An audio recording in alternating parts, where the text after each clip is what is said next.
We're gonna go ahead and officially call the meeting to order, 5:42. Roll call, please. Kimberly James. Present. Avery Wilson. Here. Deborah Patrick. Here. Melanie Carter. Here. Ellie Lawrence. Here. All right, we have the September 11th meeting minutes. May I have a motion? We approve the minutes as presented to us. All right, that was Go. Mr. Lawrence. That was second by Mr. Wilson. All in favor? Aye. All right, that was unanimous. Old business, we have the community engagement finding presentation by Partners for Southern Equity and the Economic Development Department.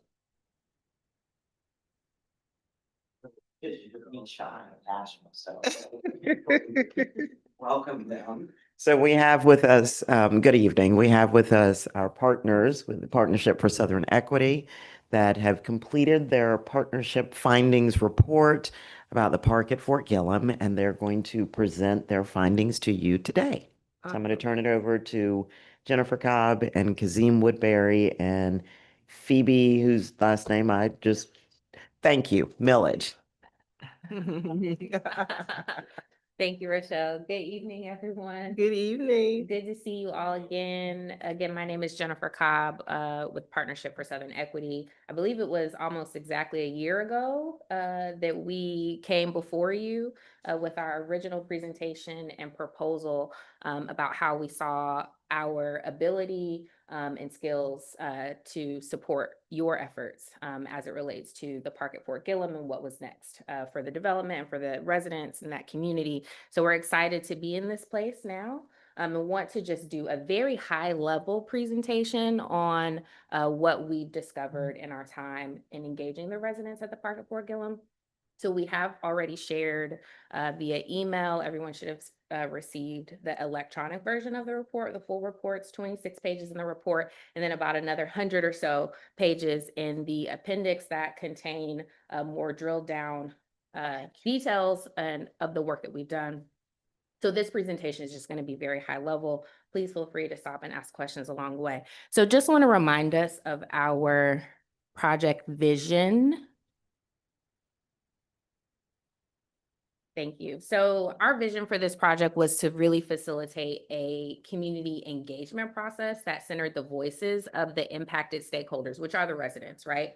And to collect insights, both quantitatively and qualitatively, to help the URA make decisions about what's next for the park at Fort Gillem. So our objectives for this project were to ensure transparency, equity, and inclusivity in our engagement process. So ensuring that we are engaging as many residents as possible, living on the property, to collect qualitative and quantitative data. So not just numbers, but what are the people telling us? Identify opportunities to mitigate resident hardship. So through this engagement, and Phoebe will walk us through the findings, but through this engagement, we were able to understand a bit about income levels, education levels, work, employment history, things like that. And so we wanted to ensure that we provided some resources that were not just extracting information from residents, but that were also providing opportunities. So we conducted a small resource fair to connect resources, the community and residents to some resources and agencies to support them with some of their goals around home buying, around employment, workforce development. And then equip the city and the URA with data and insights to help your decision-making processes as you move forward to determine what's next for this property. So in our approach and methodology, we conducted a few different activities. The first was some background research and site observation. So we walked the property many times. We gained access to one unit to understand some of the conditions.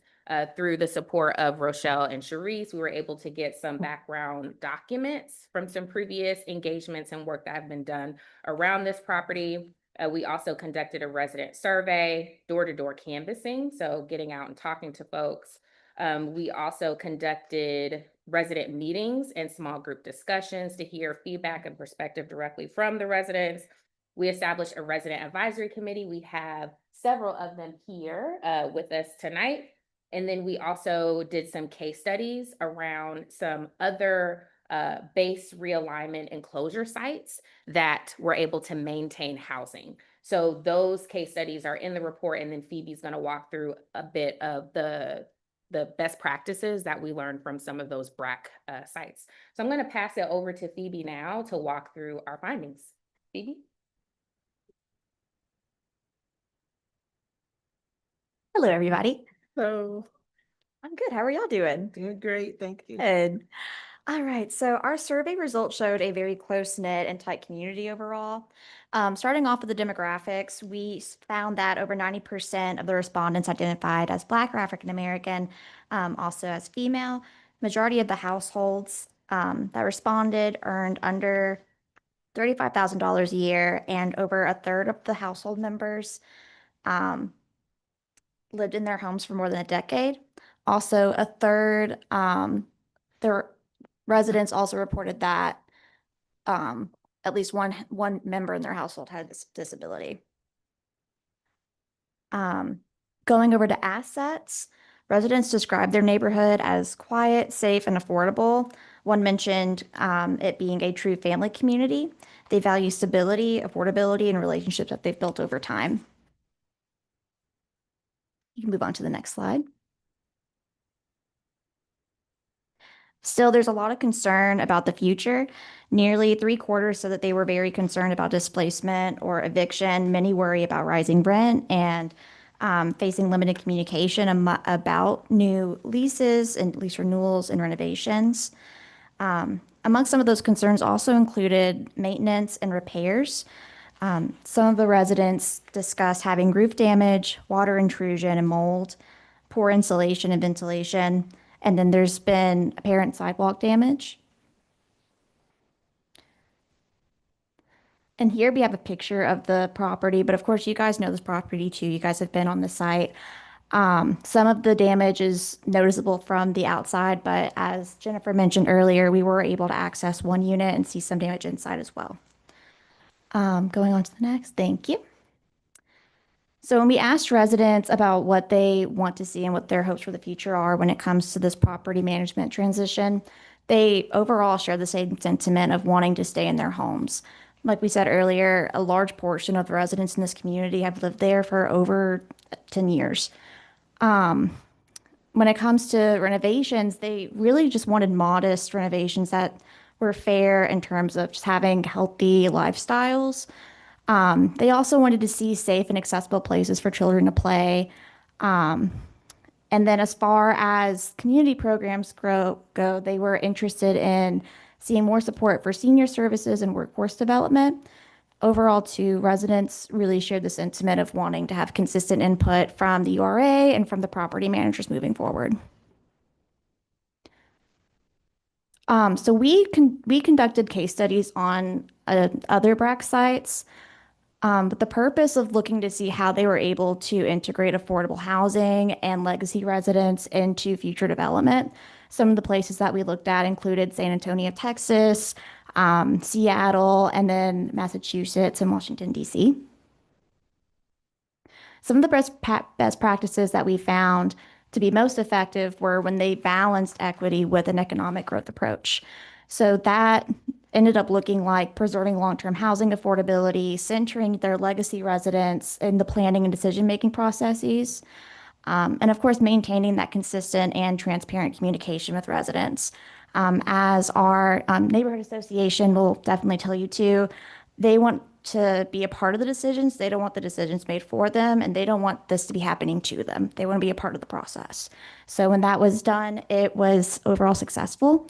And it ended up informing our recommendations, which Kazim will go over next.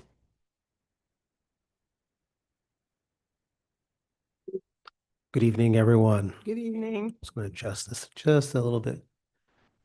Okay, so recommendation. So engage directly and collaboratively with the newly formed Park at Fort Gillem Neighborhood Association. So the resident association is transitioning into the resident advisory committee is transitioning into the neighborhood association. They're taking on the roles and building out they actually have identified their vision and their mission already.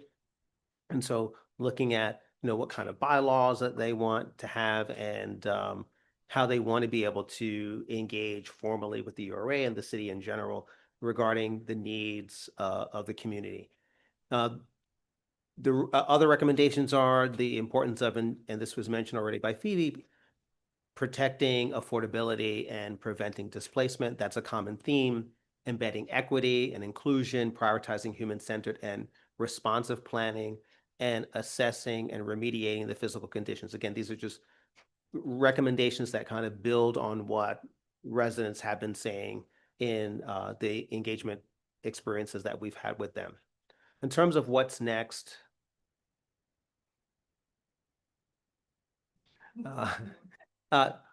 PSA will continue to serve as a liaison for the URA and for the city and for the residents through the end of this month as you're transitioning to the new property management company. And we'll be present to support the meet and greet event on the 18th of this month as well. So we'll continue to be a resource to you as well as to the residents in supporting the new property management firm. And that's our presentation. Again, this is a high level. The document itself has more robust information in it, but we just thought we'd give you a high level. There's our contact information. But if you have any questions, we're here to field any questions that you have. I know you have lots on your agenda, but we're here. No, we don't have a lot on our agenda. Oh, okay. Yes, I do have. Thank you so much, team, for the work you all have done. I wrote down a couple of little notes that I jotted down, and I don't know if it's within the presentation or not, but I know one of the critical things we needed was the conditions. And I see that it's part of the what's next. We have to mitigate, assess, assess and mitigate physical conditions, but did you all identify, like, I know you mentioned that there were some damaged roofs and some mold and sidewalk.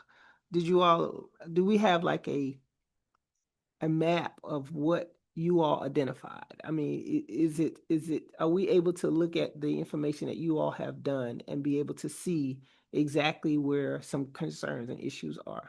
So and I think Fee pointed to this before, much of the condition is visible just externally walking along the property. We enter the property of a willing resident.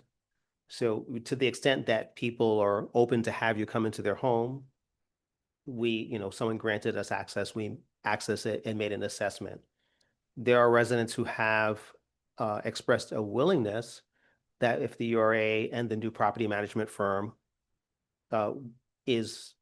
plans to, do some renovations or repair, they're open to providing access. So we Obviously, you're the don't property have, manager. we don't have like the specifics of each unit, like, We can only provide you the information from an external standpoint, what we observe externally on units along the property.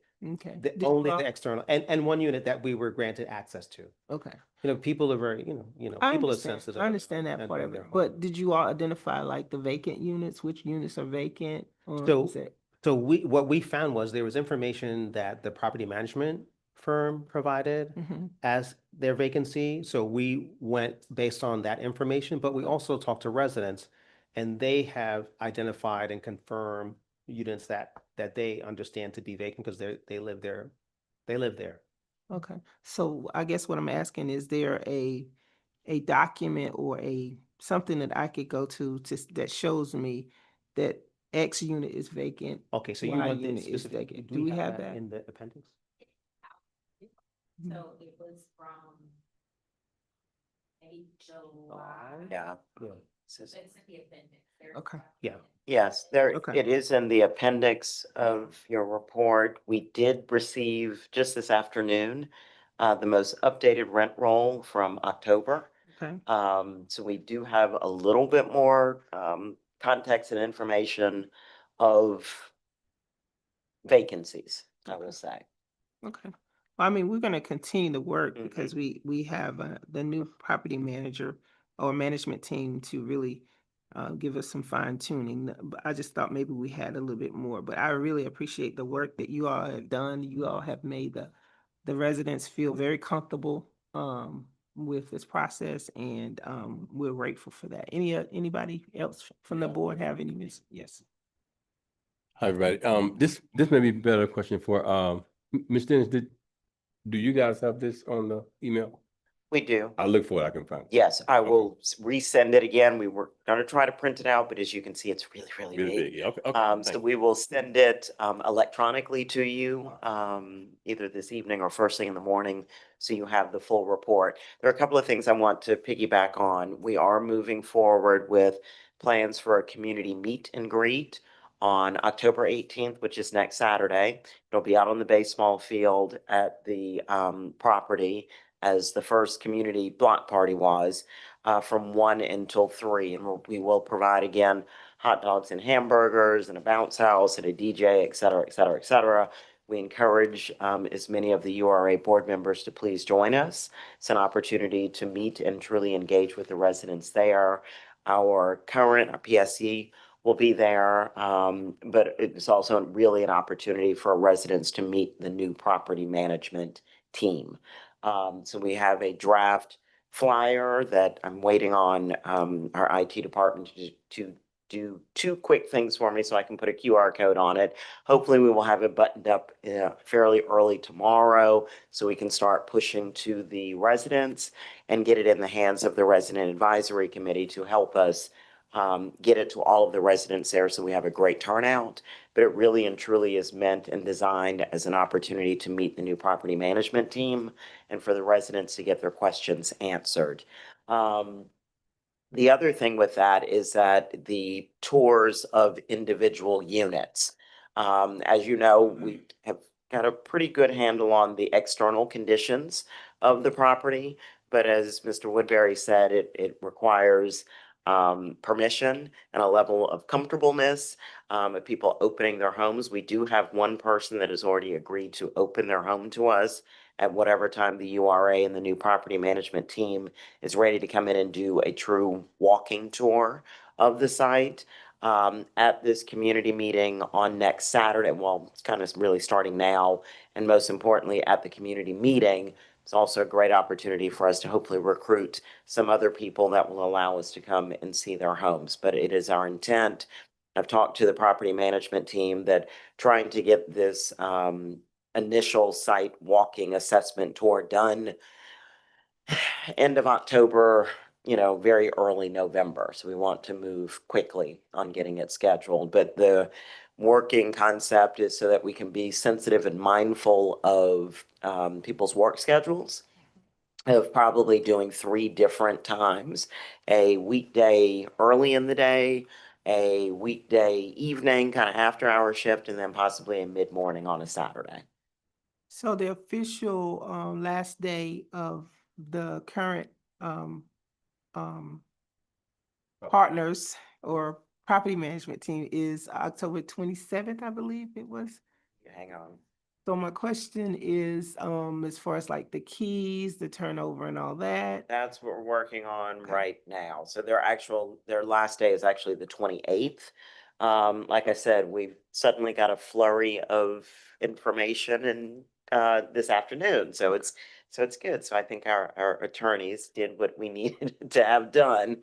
So they're starting to be responsive, but working through, there's still a list of some other things that they're critical things that we need from them so that they can be as smooth as a transition as possible. But part of that is also keys and kind of Okay. physical assets that we need Awesome. access to.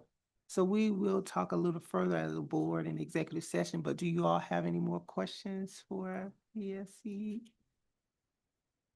No. Oh, okay, thank you. Thank you. Thank you so Thank you. much. Awesome job. Yes. We didn't hear the rah, rah, rah. I know it. You darn. Can you come to the mic, please? Yes. Tell us your name, and you don't have to tell us your actual address, but just vicinity. Okay, the well, record. my name is Felicia Gilliard. I'm in 24B, in the back. And well, the question I had is because you have this meet and greet that was on the 18th, and I didn't know anything about it. And I was wondering, The date. Sorry, we have been, have tentatively had this on our calendar for a few weeks now, but the Mhm. date literally just got finalized this morning, which is why this is the first you're hearing of it. okay, and I know that they're not going to be working with us in the future. And I was wondering when things like this happen in the future, how would you be able to contact us to let us know so that we can? Well, we do have the contact information directly for the Resident Advisory Committee group. So we will most definitely, be more than happy to stay in contact with you to make sure you get the information. But all of this information going forward will come directly from the property management company. To us. Correct, Okay. to the residents. Yes, ma'am. Okay, and then you said that you wanted more details about what was going on because they mentioned the outer area Mhm. and you looked like you was kind of disappointed. But I was wondering what extra did you want? Like what more? No, did you so, need? yeah, so that's a good question. So, yeah, one of the things that we as a board was trying to determine is the condition of the property, how bad it is and, what kind of repair, we know it needs repair, but, we have to do a full scope of what's needed. And that's kind of the information.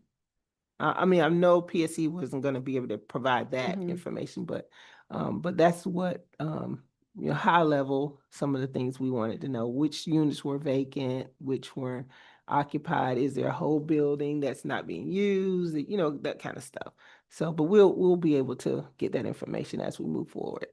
And I had another question because I know a lot of people don't like, to open their doors for the walkthrough. Mhm. And I was wondering, like, if many people decided, no, what is the amount that you feel that will be enough for you to walk through and have a concise of what you think, those answers that you have will be filled? Yeah, I don't know. Yeah. I don't know. Without knowing the condition of everything, Mhm. we just don't know. But those are questions and answers that we will get. Because I was Mhm. just like, if no one wants to open their doors, if it's only going to be like 2 or 3 out of all those apartments over there, because I was thinking maybe I can give you a video of my apartment or something like that. It'd be easier if we can video record it. The people that may want to do that, if they don't want someone to actually come inside, but they can record and we can send it to you and you can review that way as well. Some of the things that we have an issue with that's in the apartment. Okay. I just want to make sure that you guys be able to actually view and see certain things, even if someone doesn't want you to actually walk through the Mhm. apartment. Understood. Well, the property management team is gonna kind of handle most of that. Mhm. We're just gonna get like the details and the high level on, how to move forward, but Okay. the property management team will handle all of the concerns that the residents have. Okay, thank Yeah. you. Thank you so much for coming out. Appreciate you. All right. Next item on the agenda is the discussion of the project update for TSW Economic Development. Right, thank you. Thank you. Good evening again. Good So I wanted to evening. give a quick update on where we are with our engagement with TSW and the proposed development at 330 Forest Parkway. So we have gone back as you voted in your last meeting that this was the site that we selected or that you selected for us to move forward with the initial concept drawing. They have come back with a site plan. What they're working on right now is the finalization of the plan. Planning and Community Development has taken a look at it. We are looking at this really all as well. Let me back up a couple of things. Because I can do this now. So, couple of things, because they won't give me the little pointer thing. So if you'll be reminded that this is retail all on the front facing Forest Parkway. All of this is retail. This here is a mixed-use development, so you'll have retail on the bottom with residential on top. Back here in the top corner, butting up against Central Avenue, are your townhome communities. There is a two-car garage in those townhomes with a parking pad in front. And then because this is, we're so excited that we now have a overlay district that's called an urban village. So this is the very first urban village site proposed here in the city of Forest Park. I know yay is right. And this area in the middle is a cottage court. So not really tiny homes, but again, smaller homes that are all facing a center courtyard. So this is what you have in the middle. And then back here in the back corner, this is Springdale and Central. And the back are 6 multi-family units. Not quite duplexes, I guess it would be what, a sixplex or whatever you would call that, but really multi-family. You have your egress and ingress here on Forest Parkway, and then also having access coming from the backside of the lot on Central. So we've looked at this a couple of different ways and crunched numbers and have made sure that the zoning works and makes sense. It does. We've kind of done our due diligence and it's passed my muster, but most importantly, planning and community developments checklist for the initial test fit. So I've given that feedback back to TSW. They are moving forward with the plans with this. What they're working on now is the finalization of the full plan. Because as you will be reminded, part of what we've also charged them with and why we're looking at this in the first place is so that the URA can expand their boundaries to address blight. And so with that, we understand there's a process that we have to follow. So what they're working towards is the finalization of the strategic plan, this being the catalytic site of the addressing of blight within our community, that then we're hoping by because we're in October, hopefully by the November council meeting, it will be done so that it can be presented to council, because to expand the URA boundaries, mayor and council has to approve. There has to be a series of resolutions and they have to approve that. Once we then can do that, then we can expand the URA boundaries and then we can look at how we want to take this to market. Questions? Yeah, my question is, at this point, do we have enough information to get an educated guesstimate of ground break? Yeah, I think before we can even get to that, we need to decide how we want to. I think what is going to ultimately need to happen is that we should put together an RFP, take it to market. Here's the concept, here's the site plan. Thank you so much. Here's the concept, here's the site plan, here's what we want to build. We'll need to have deeper conversation with our attorneys, similar to what we're talking about with the property on the other side of Forest Parkway. But how the URA, do you want to retain ownership? Do you want to fund some of it? Do you want to sell it outright? Et cetera, et cetera. So there's there are a couple of different considerations that we need to agree on first, then put together an RFP, take it out to market, see who comes back and says, yes, I'm willing to do that. But this becomes a huge catalytic game changer for the entire city, really, but up here in this Forest Parkway area. Does that answer your question, kind of? Yeah, Okay. there's really no way to know right now. Right now. Any other questions from the board? Questions? All right, thank you. You're welcome. I think I'm still back up here. Yep. Yep. All right, so business. new business. So I'm going to go quickly through our economic development update, and I'm going to wait for her to pull up my slide because I have something exciting to show you. So first, we have our Blues on Main concerts, our second year doing this event on tomorrow. There we go. On Friday, October the 10th, doors open at 5. The first band takes the stage at 6, and we go until 11 o'clock.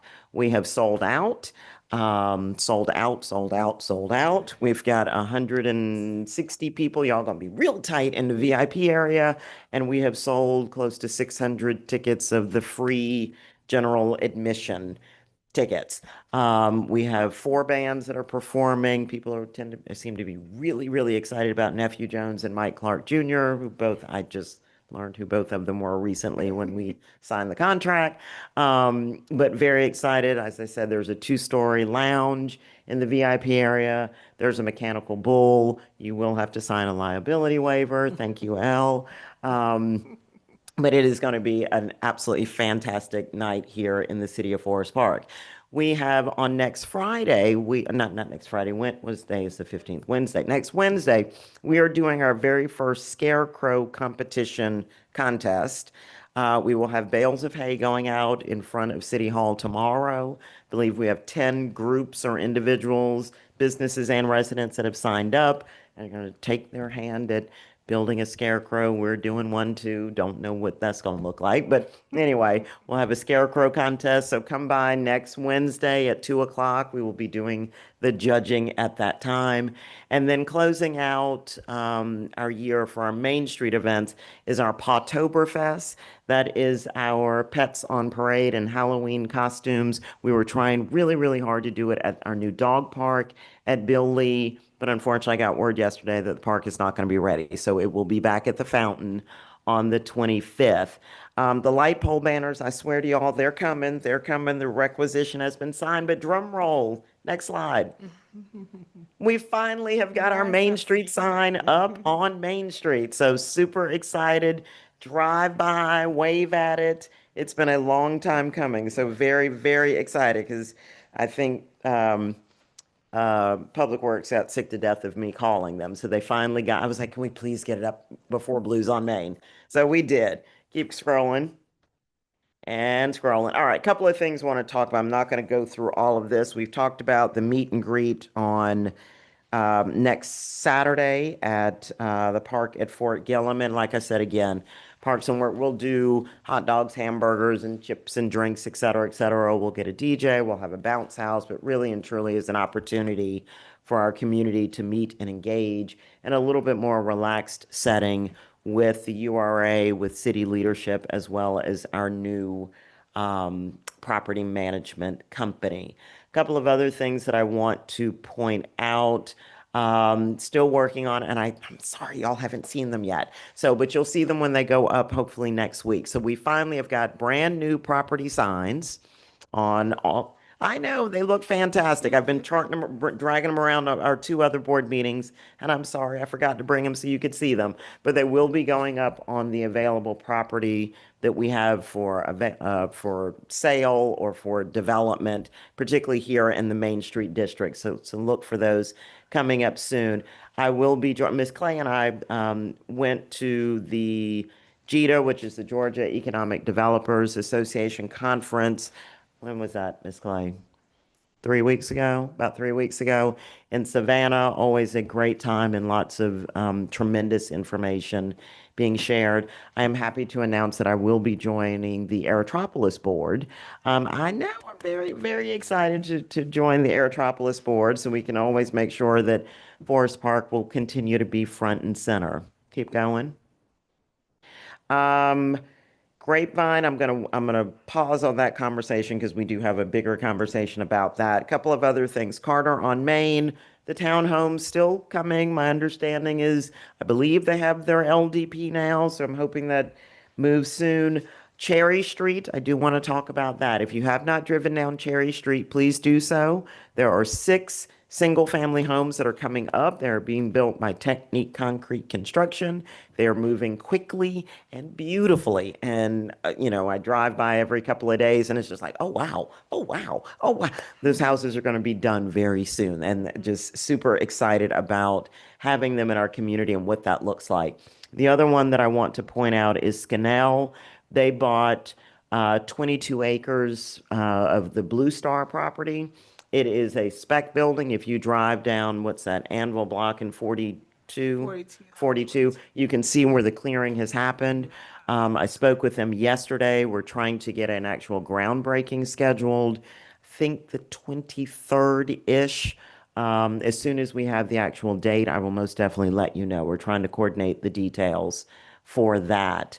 The roofing company at 564 Main Street, kind of the northern, that's not really north, but whatever this side of Main Street is, moving along with their complete renovation of that property. And this is going to be their brand new headquarters here in Forest Park. And then I think that's at MARTA, again, moving on still with demolition. Each and every day we are working with them closely because we want to make sure that we have a seat at the table as they are hiring contractors and subcontractors, that we have an opportunity for our Forest Park community to bid. And even if they can't bid as the prime, they can come in as a sub with somebody else. So working with them on that as well as the end game jobs at the end, but understanding that right now I believe there are 200 or so contracts that they're working through the demolition and the construction phase, and doing everything that we can to make sure that Forest Park and our community is at the front of the table. And then the last thing that I wanted to share with you is GIC. So GIC is the Georgia Initiative for Community Housing. We have applied to be a member of the GIC program. It's been around for quite some time, and amazing and transformative in what being able to be in the GIC program can do, particularly for housing in a community. We have made it past the first round. Yay. And we had our site visit tour with the selection committee on Monday.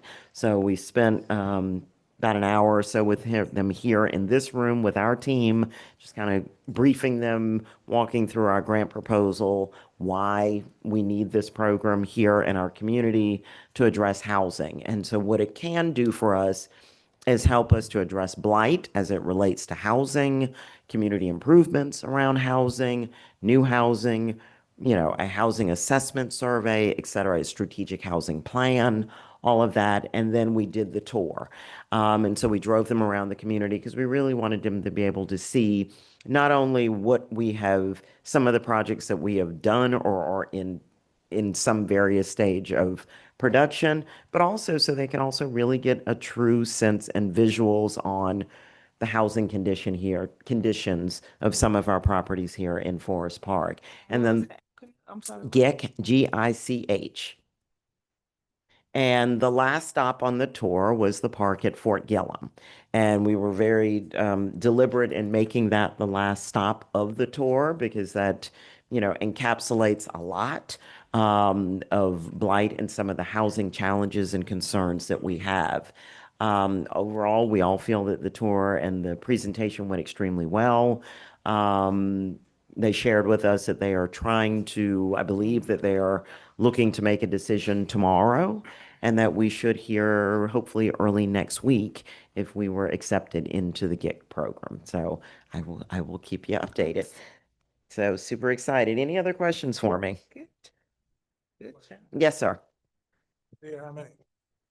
Do we have an idea how many folks or companies may be participating in the MARTA bids? That I don't know as of yet. Our last call, it's been a couple of weeks ago, and they were just trying to suss that out. They did say that they were anticipating about 200 or so different contractors and subcontractors. My understanding, and that was several months ago, around end user jobs, less than 100.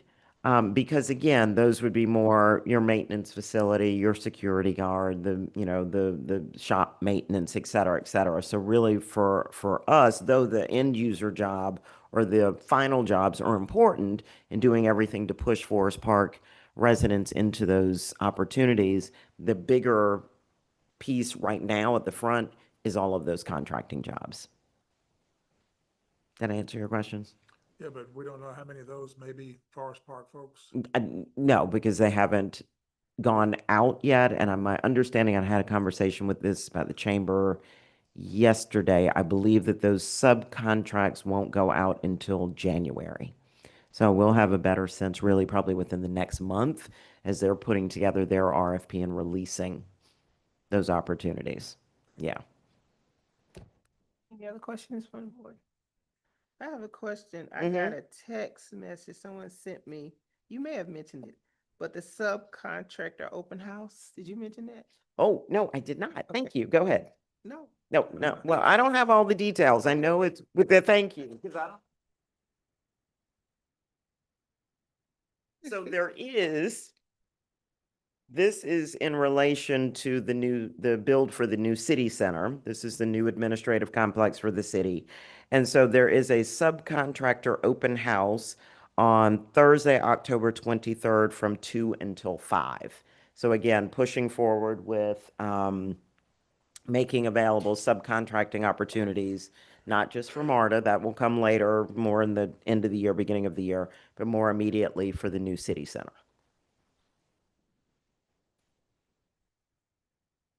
Elevate. I know it may be too early to have an answer for this, but is there any indication or any way that they will be a part of this process for the subcontractors at least? Um, But or is there any way to get them involved with I that? think there is. We do have a representative from Elevate. I Okay. do think that there is an opportunity to at least continue to push Okay. this information. So now that we do have that subcontracting opportunity or that open house coming up, what, week after next, definitely pushing that citywide, but also using our Elevate partners to help push that. And then as information comes down from MARTA, being able to do the same thing. Okay. Yeah. Thank you. Mm-hmm. Okay, any other questions or comments? Thank you. Welcome. Director Dennis, you're doing such a wonderful job. All right, we're gonna talk about our finances. We got our finance next item on the agenda. How's it going, everybody? Doing good. How are you? All right. We're gonna start out with my cover sheet. This is for,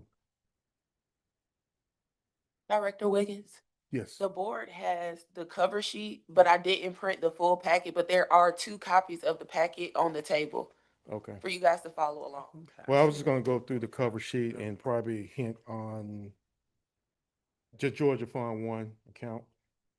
So with the cover sheet that shows September 2025, starting out with your operating cash, these involve your bank accounts.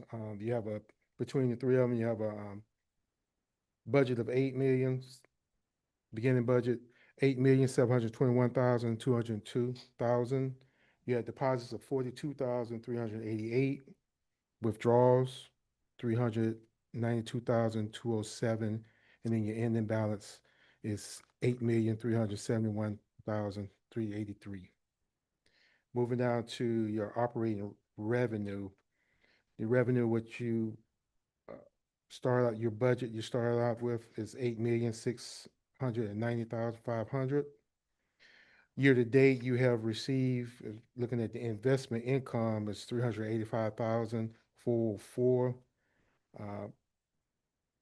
Just itemized, just pulling that out of your total year to date actuals, which is 2,484,417. It gives you your budget balance of 6,206,083. Your operating expense, you start out with a budget of $4,229,050. Year to date, you haven't spent much. It's only 46,102. You do have some encumbrance, some things that's in the there might be some blankets that economic development might have put together for you. Blanket purchase orders at 185,115 give you a budget balance of 3,997,833. One of your bank accounts is probably is going to be changing.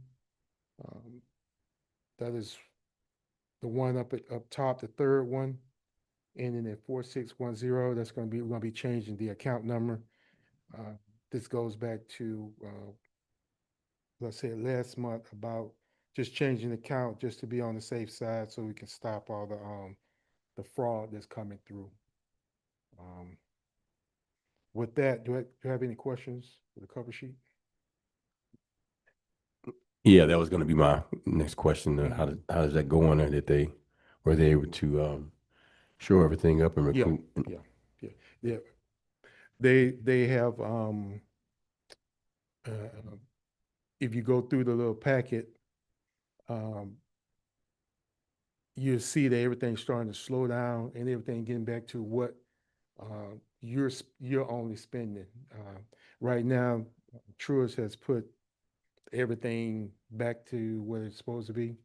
So we're not really seeing the problems, the things that we put in place, like positive pay, ACH block, all that is working. So I feel confident. And then with the addition of the new change of the account number, we should be good to go. So So can you speak to the board about those two or three items? I can't remember from last time.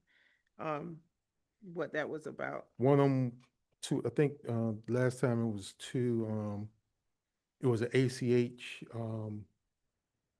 some ACH debits that tried to go through, but on the same day, they got reversed the same day because of the ACH block. So they hit the account, and everybody knows about ACH. That's just it. You're not writing a check; it just automatically comes into your account or goes out your account. So with that, um, it happened right away. So that lets us know the ACH block is working.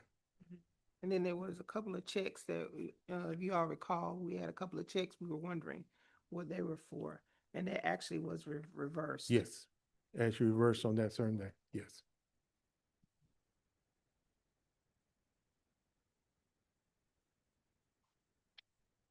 And that's part of the reason why I didn't print the whole packet or put it online, because that's some of the reason why people are getting the account numbers from the checks or the statements that were published online. So we're just doing the cover sheet, and Director Wiggins will speak to everything else. Right. And then when you look through the packet, um, I'm going through and I'm redacting everything as far as the account number, but um, just be on the safe side. Once we change those account numbers, yeah, the accounts will be good. And with Truist, our Georgia Fund One account, which is heavily secured, with that, you have a beginning balance of 17,654,106. Your earnings that came in was $62,055.56. So it give you a new balance of 17,716,162. That's on one of your Georgia Fund One accounts. The next one, which is give you a balance of your beginning balance is 30,220,916. Your earnings for the month of September was 106,229,229. It gave you a new balance of 30,327,189. And that concludes the financials. Thank you. Ms. Clay or Ms. Dennis, you may be able to help me with the tunnel? Yeah, well, oh, okay. Okay, got it. TSF, oh yeah, Okay, you must see that on one there. on one of the checks. And then for our partnership with, PSE Partnership for Southern Equity, yeah, I know. When is that? I didn't get my question out. When is that? So I heard them say that they'll be with us until the end of the month. Does that mean we're done with payment or we have another payment? We should be, they're under a blanket PO, so the invoice that they just sent should be their last one. Mhm. But I'll go back and add them all up to see if there's anything remaining. But they're on a blanket PO, so the only money that's allocated for that contract is in that blanket PO. So Right. there will be no other funds dispersed to them outside of what's on there. Okay. So, the invoice that they just sent or that we just paid, does it pay through October the 31st? Can you find out? Invoice date, give me 2 seconds, let me pull it up. Sorry, probably going to be, we'll probably get one more invoice after, next month. To We'll cover, probably so it's pay not, half- it's not a month in a whole, it's like, Correct. yeah, I got you. Mhm, Okay. mhm.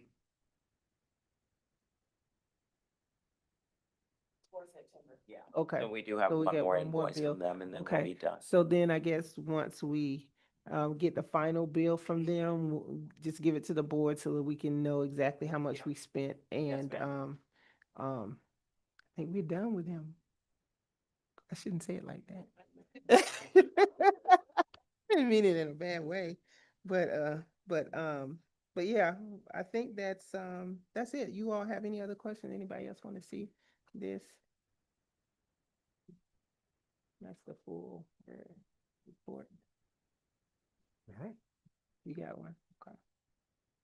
All right, so I think we do need to go into executive session. Oh, we got one more thing? Oh, did I miss something? Oh, on the back. Ooh, did see that. Yeah. Okay. So, the board needs to accept the quitclaim deed from the city for their ownership of 833, I know, of 833 Forest Parkway, which is the Grapevine or the old Rite Aid building. All right, that was by Ms. Patrick, seconded by Mr. Wilson. Any questions or comments? I'm so excited. Okay, all in favor? Aye. All right. Oh, so can we get a motion to Oh, adjourn the regular and go into executive? yes, a motion to go into executive session to discuss real estate. Is there a motion? All right, that was Mr. Wilson. Second by Mr. Lawrence. I know. Y'all look alike. Yeah, no. All in favor? Aye. Aye.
Is everybody back? All right, so we're gonna reconvene. May I have a motion to exit executive session and reconvene?